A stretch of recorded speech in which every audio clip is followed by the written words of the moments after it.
I'm at the location where the famous McMinnville UFO photos were taken.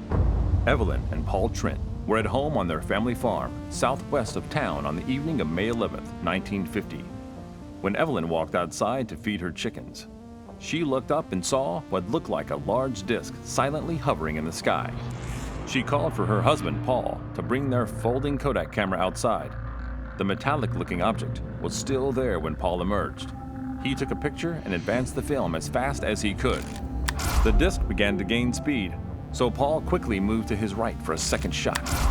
Then, they later recalled, the object disappeared over the horizon with what they called a silent wind.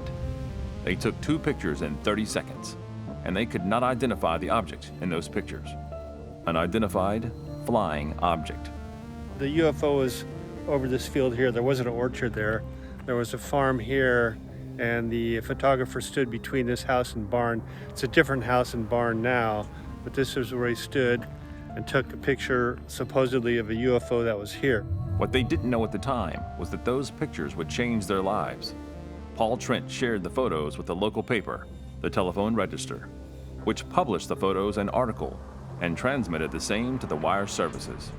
Soon the Trents and their UFO photos were national news.